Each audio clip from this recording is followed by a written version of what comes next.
All right, welcome to Your Coach, Your Money, where we aim to educate and motivate our young professional athletes to make great financial decisions. Today we have two awesome guests on the show, Mark. Super excited. We have Jordan and we have Jared. We have the brains of the UAlbany football program right here. No, Not the brawn, just the brains. You missed the rhyme. The brain of the Danes. Oh, the brain of the Dane! Watch out! Here we go. There you go. Yeah, we have a great opportunity to kind of shine some light on a great program locally, Albany, New York. And I want to let you guys talk a little bit about where you're from, how long you've been doing it for, and just kind of set the stage. But this is going to be a great episode. I'm really excited. Yeah, glad to be here. Glad to be here. Definitely. You want me to go first? You are the head coach. You are the boss. You are the boss man, and you have the best hair of the group. I do. Yes, I do. as you already It's said. stiff competition. Originally from a town out in western Maryland, about 50 minutes from D.C. and Baltimore. Grew up the son of a football coach and an attorney that became a judge. I'm the youngest of three. My brother also is a football coach. He's was the head coach at Towson for 13 years. My path to coaching was kind of weird. I started taking LSATs, thinking I was going to go mom's route and be an attorney, and then I got hurt and stopped playing, and I didn't know what to do. My girlfriend, now wife, at the time said, well, shoot, if you're not going to get your life together, you're on a hella bad path right now. Better start driving truck, boy. Exactly. So she was like, you got to get together. I didn't know who to lean on. I went to my college coaches. They said, why don't you try coaching? It's kind of in your blood. And like a glove to a hand, we're 24 years later, still doing it. So, That's great. Yeah. How many times have you jumped? Because there's a lot. So if you don't know, if you're a viewer, as a college coach, it's a lot of travel and a lot of job changes, Absolutely. right? And that's one reason I didn't get into it. I talked to Jordan about that, and intimately when we were having a little mixer with Catalyst funds. But how many times have you jumped?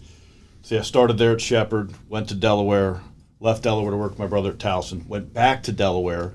Won a conference championship in the same calendar year in which I got fired from Delaware, and now I'm at Albany. So Wow.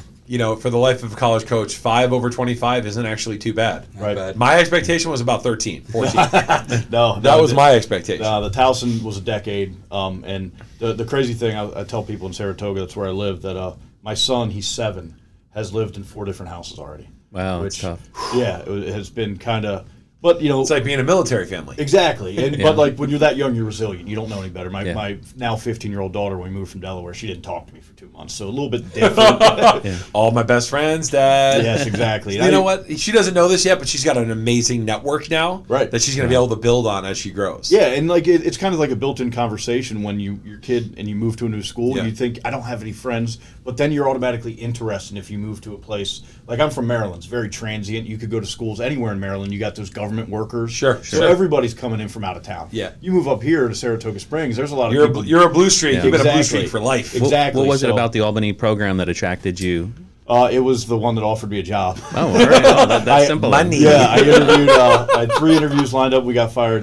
Virginia Tech as the quarterback coach, Old Dominion as the offensive coordinator, and then Albany. And my wife yelled at me when I was driving up here. I was like, "Oh, honey, it's beautiful." She's like, "We're moving south." I don't want to go north, dummy. Yeah, and this is the one that I was offered, and took it. And Greg, our previous head coach, left, and now I'm the head coach. It's cool. And what about you, awesome. Jordan?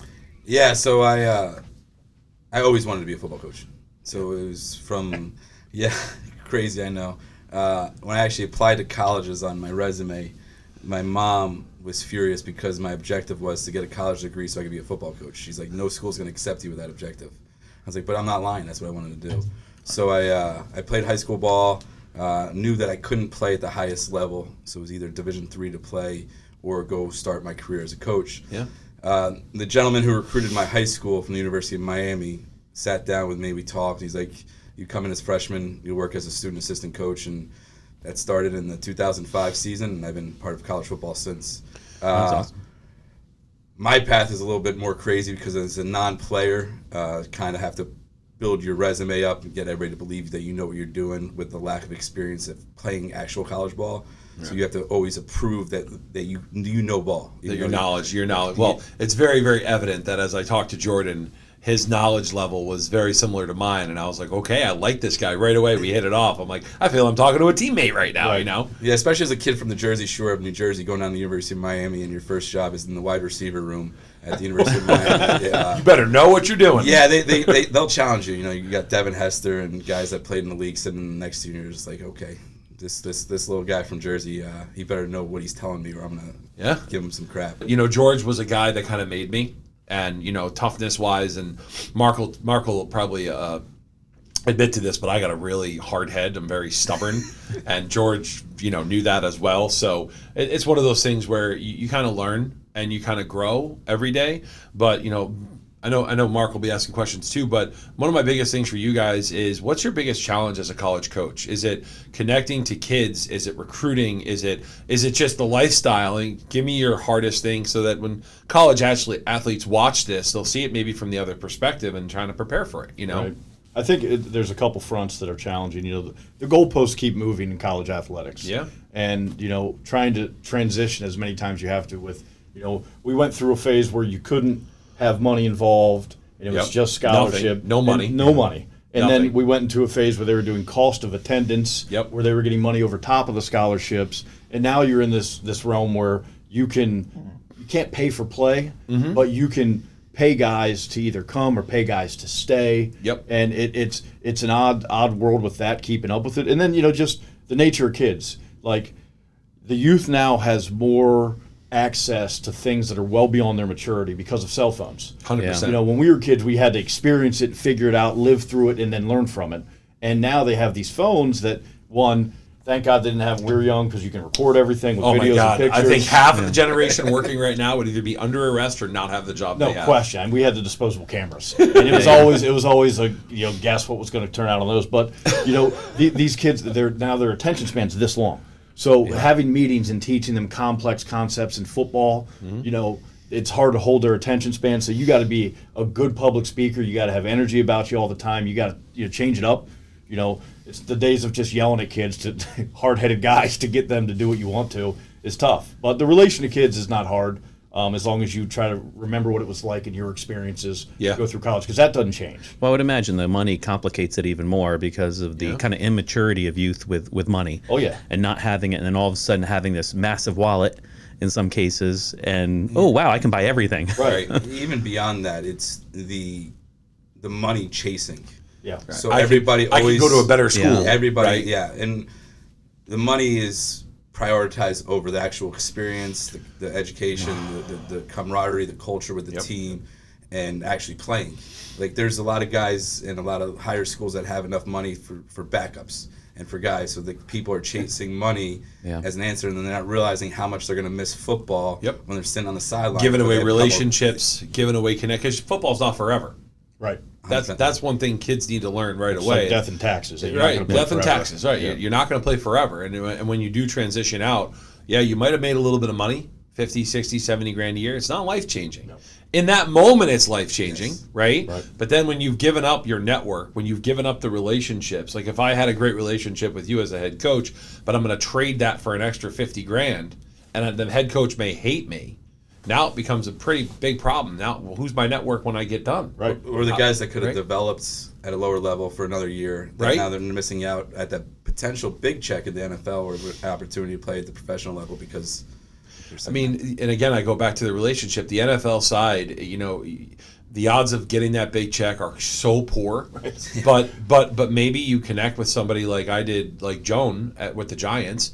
She's the player personnel director with Charles Way when he was there, and I still know Joan, and I'm hopefully going to get some sideline tickets for San Francisco for my wife. She's a huge Niners fan. Not going to know how I'm looking with the Niners. I might be able to help you with that. Oh my God, really? I'm lifelong friends with the tight ends coach. Oh, dude. I mean, she's a huge Niners fan. I don't go to games anymore. Like, I can't stand it. I hate it because it's like traumatic experience. Like I'm there. I'm like, oh my God, I don't want to be here right now. PTSD. But Christine, my wife's a huge Niners fan. Never been to an NFL game, and I'm like talking to Joan, and she's like, well, we're overbooked, and I'm like, Joan, I'm like, I just want to come on the sideline and let her shake a couple hands, and then I'm gonna go sit and probably cry and rock in the suite. Like I don't want to be there. I just can't believe Charles Way has been mentioned twice this week. Right. Charles Way is such a dear friend. So I have such a cool picture of me and Charles. So my brother and I went to the Giants camp when it was at UAlbany, and it was me and my brother. I was about 17, and we were getting an autograph from Charles Way, and then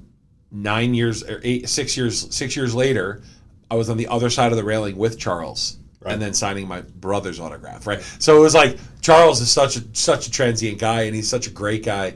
I think he's down in Jersey now, but he was the one that helped Joan set up the inner city program. That's awesome. To like teach kids about drugs and teach kids how to say no. Right. But I imagine UAlbany does a lot of community outreach too, right? We do. Oh yeah, a ton of community Yeah, stuff. I mean, that's always a presence for us. Whether we're down at Cap City Mission feeding people or going to the Children's Hospital. Yeah. We actually have this thing right now, and I don't know if this is going to cross streams here. Paired with Northwest Mutual, it's called Alex's Lemonade Stand. One of our athletes, it's our first NIL guy, is raising awareness for childhood cancer research. So that's awesome. It's a lot of stuff that we try to do, just because you're in this community, so you have to represent it, and you have to try and bring it in, and the better, a high tide raises all ships. So you Pastor Charlie Mullen does a really good job down there. Absolutely. Too. Yeah, it's a great organization. we understand that we have peers in the business, and when it comes to fundraising and doing the right things for your community, we're all on board. So what's this season look like for you guys? You guys excited? What are some of the things that you guys see as far as we got a big one this week. Out? We got who do we got? I don't know when is there. We're playing Stony Brook, our rival. Here we go. Let's trophy do it. game. So we're trying to get the ship right into the path. It's the second game in the conference. We had a rough first 4 weeks of the season with a lot of outside distractions and whatnot, and trying to get it all together. But we're right in the ship, and we're excited for the season, for the CAA conference play here coming up. What would you say is your personality type as a team? Are you guys hard nosed? Are you guys speedsters? Are you what would you say has evolved? I think it's a good mix. We try to teach and preach, culture and toughness and accountability. But we also have very good athletes. I think we're faster than we are strong. In some spots, we got some strong kids on the team, but we are. And then we try to be really intentional. We probably you try to cover as many situations as you can in the game, and we've done a really good job with that. Now, capitalizing on those situations is another thing. You got to do it, but you got to get lucky, and then you got to execute. Absolutely, absolutely. We do pride ourselves on being the very smart football team that should try to make sure we cover all situations that we know. There's 3 seconds left in the game. We can spike the ball. Situational awareness. Our and that was something we've lacked in the past. Yes. And the CAA is a very, very razor thin win-loss. There's been seasons where we've lost 70% of our games in the CAA, and the team that won it all and went to the national semifinals, we lost by 3 points too, and vice versa. When 2023, when we went to the semifinals, we won the CAA. We had an elite year. There was teams that were at the bottom of our conference that we barely beat, and that's the difference that we've noticed. And Coach Ambrose has been in the league for 15 plus years. He knows that the conference we're in, the talent gap isn't wide enough where you can go out there and just put the ball down and win. You have to. There's no designated wins on your schedule when you look at every game's a battle. Yes. Right. Yeah. I mean, which is that's kind of like life, right? And that's a great teaching moment for the kids, because it's never just going to be easy, right? You're going to have an uphill climb on something every day. But that being the case, Jordan, I think a well-coached team is something I like to watch, right? It's tough to watch Jets in Miami, right? I got to be honest. I was watching that Monday night game, and I'm like, man, I would rather be watching a high school football game. It's amazing, too, because they're NFL guys. They're there all day. They live it, breathe it. We have to be efficient in how we teach our guys with their class schedules, with the CARE rules, where we can only meet with them 20 hours a week. 20 hours a week, and 3 of them are taken away for the actual game, so it's really 17 hours we get.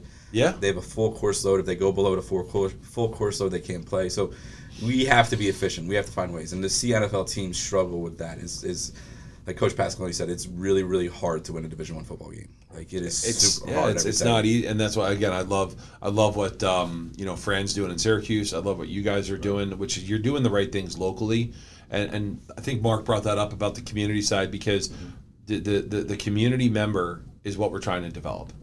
Right, and that's why when Fran asked me to help out locally here, either give guys jobs or give guys opportunities to get jobs, Fran created DART, right, in Syracuse. You guys probably have a similar acronym or some type of lifestyle exposure for your kids.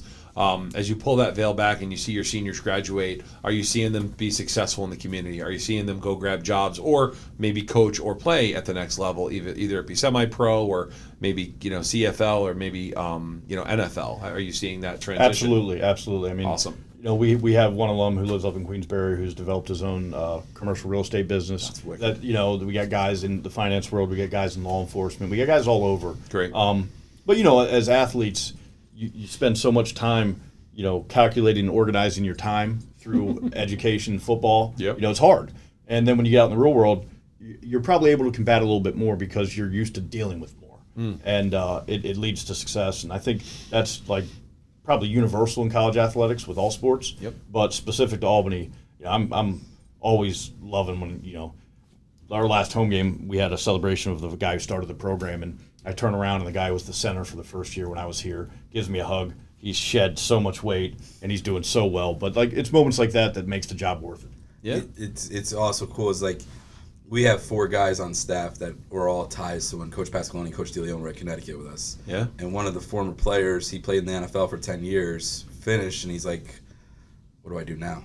What's my next step? And he leaned on us, his network, called us and said, hey, we're like, hey, we got a job for you. Come down, coach. See if it's worth it. See if the time, the energy, what goes into coaching from the different perspective is worth it. And he's doing a heck of a job, I should say. Sorry, John. No, I think that's a great point there in the sense of a good friend of mine, and you made a comment about leaned on his network. Justin Outen, I think he's with the Seahawks now. He was my backup at Syracuse, and just never a dominant player, about 6'2", like 260 pounds. He never got to that, huge monster status, but really smart player. And he built his brand, and he coached in Texas, and then he worked his way up, and he used his network, and now he's one of the best offensive line coaches. It's amazing. Coach in the Ambrose NFL will tell you, a former player calls you back, it's immediate answer. Right. You're immediately go to panic mode. Are you okay? What do you need? Right. And then it's just all right, something catch happened. up. Yes. Right. And Especially now. Always the case. Yeah. Always the the case. time is crucial too. When it's at Right. 2:00 in the morning, either it's something is trouble or they're laughing about good times. Right. It's- No doubt. Always 2 a.m. Why is it that 2 a.m. phone call? Damn. Well, I'd encourage listeners to, check out the games. Actually, there's nothing better than increasing support for Great any opportunity. local. And we're in that demographic where there's no professional sports team really. And Yeah, I mean, if we get an only- arena football, then Antonio yeah. Brown will come in and Oh my God! Do what he does. do what he Firebirds. does. Well, I mean, last year Quarter cell phoned the team and they won the whole thing, undefeated Yeah. season, right? Right. Which was great. the for local Firewolves sports, left right? too, right? Firewolves Yeah. left, and then the only other really big draw around here is UAlbany football. And Yeah. I will tell you that the school does an unbelievable job with the atmosphere for families and for people. My brother lives in Queensbury. Part of the reason why I love it in this area is staying local with my brother. But his contingent was just him and his children and his wife. Now I have to find tickets for the whole neighborhood. Right. They come to one game, they experience, now everybody wants to come every week, and there's more and more people. Yeah. Between the grass, the berm for the kids to run out, the tailgate parking lot. That's the thing. Like, It's a that's full what people experience. love, and actually just happened past weekend with Cage Wars. Cage Wars did a big thing at Frog Alley. It was a band. Yeah, it was outside, barbecue. It was a cultural event. Right. It wasn't just a fight. Everybody right? feels comfortable with their kids just running around. They're Yes. safe. They're not going to get Yes. in trouble. They're And that's the community. That's the community side that you guys are trying to build. Exactly. So, all right. So, big game this week. Talk about it. When's it happening? What time? And what can people expect? How do they get there? How do they find tickets? Because Sam will roll a thing on the bottom, and Okay. it'll show people how to click and how to find it. So, Yeah, it's the 3:30 kickoff Saturday against Stony Brook. It's called the Apple Cup game. We have a trophy that's a big giant apple. Okay. Moving to New York, didn't know that apples were such a big thing, but I Huge. found out that they are. We love our apples here. apples and Riesling. That's yes. what we're good for here in New York. Tickets are really easy to find. It's on the school's website. It's UAlbanySports.com. UAlbanySports.com. You go to the Jordan football said. page, and there's a function where you can buy tickets. Okay. You can get everything: tickets, parking passes, all that. Do guys do like autographs after the game? Do they hang out? Is it like a barbecue prior? Like what people can expect? So Just to help 'em. Coach Ambrose worry about the games. Yeah. You're worried about the Jordan. What What do they actually do out there? So it's great. The school the last 2 years switched the parking lot to behind the stadium. It's a grass lot. It's free, first come, first serve. You Great. line up, tailgates. There's tents out there. The band comes up and down, pregame plays for the crowd out there. There's jumpy machines for the little kids that throw the Perfect. balls around and all that stuff. And depending on the game, fireworks at halftime. This week is our hometown heroes game, so there's going to be all the fire trucks there, police engine, whatever, all that stuff. So the kids, it's a true family experience. So it's great. Because I know the baseball team locally has done very well too at the Joe. Yes, They, very well. um, They've had that that bring the bounce houses, bring the stuff for the little kids, and the parents come. Yeah, even like the dog Yeah, in the park you know. days that they do and stuff like that. Yep. don't bring your dog to our game this weekend. You don't want the accidents. We're working on one of those events and those nights, but the school, and we set it up great throughout the year. So the first 2 games are always going to be night games when the weather's great. And then they go to 3:30 and then 1 o'clock. So we keep the maximum sunshine in this area so that try to do the best with the weather. And I'm telling you, the experience that you have at a UAlbany football game is great. It's a opportunity for the kids to have fun. There's booze in the stadium for parents that are into that type of stuff. Sure. There's a beer garden area so they can run around. It's free, open to everybody. And like I said, the hill in the stadium. And it's really, really good football. Right. It truly is like...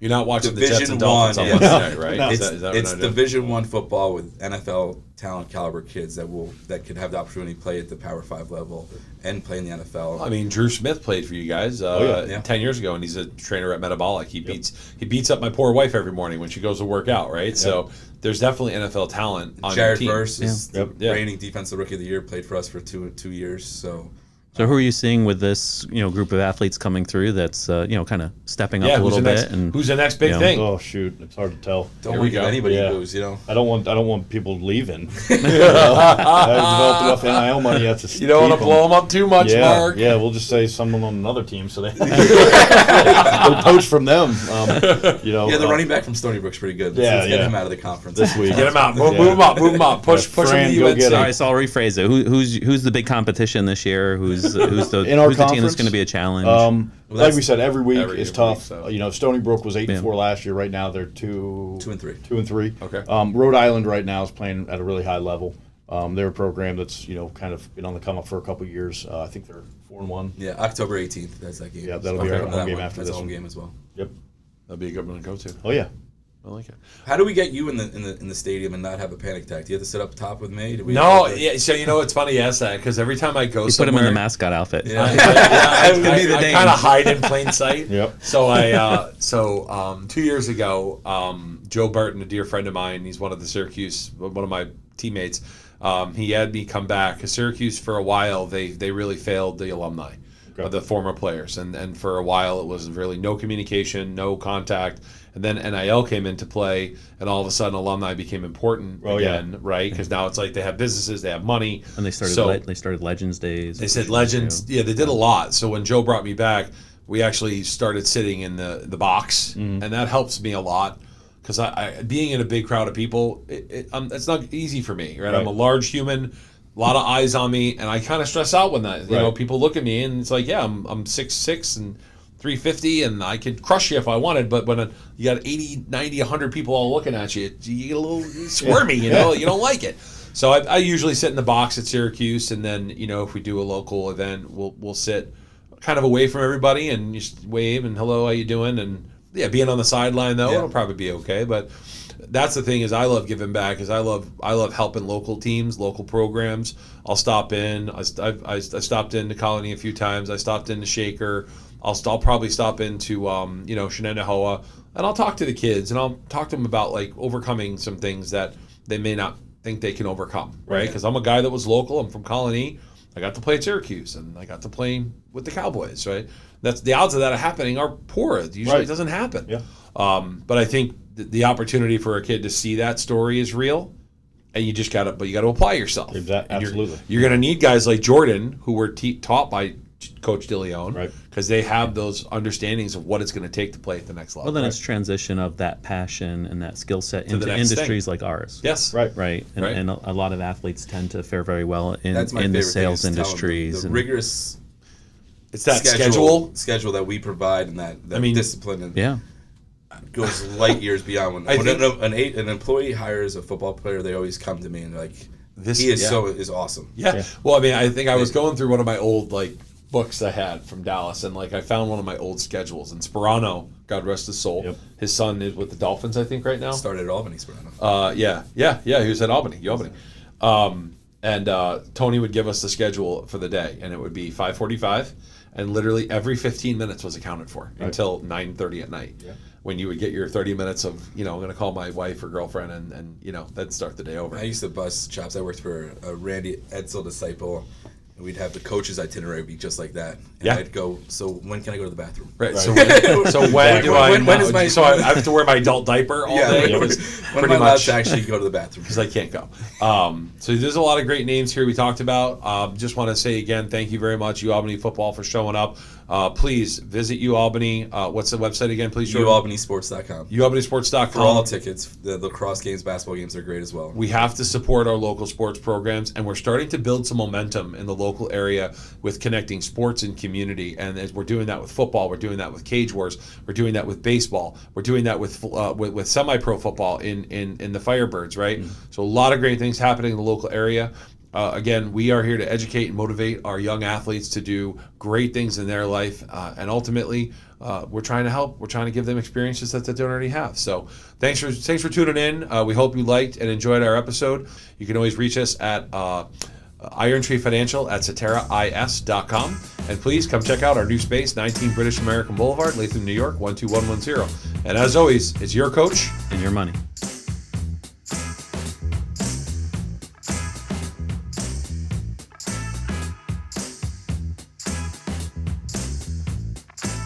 All right, guys, thank you for tuning in to another episode of Your Time, Your Money. We really appreciate it. If you enjoyed today's episode, please feel free to share this with friends, family, coworkers, anyone else that you think might be interested. If you do have questions or topics, you can always email them to irontreefinancial@CeteraIS.com. Please follow us on LinkedIn, Facebook, Spotify, Google Play, and many other sources that were available.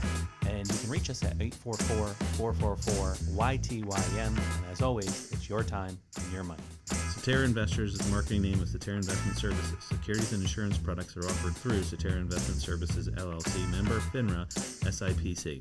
Advisory services are offered through Cetera Investment Advisors, LLC. Cetera is under separate ownership from any other named entity.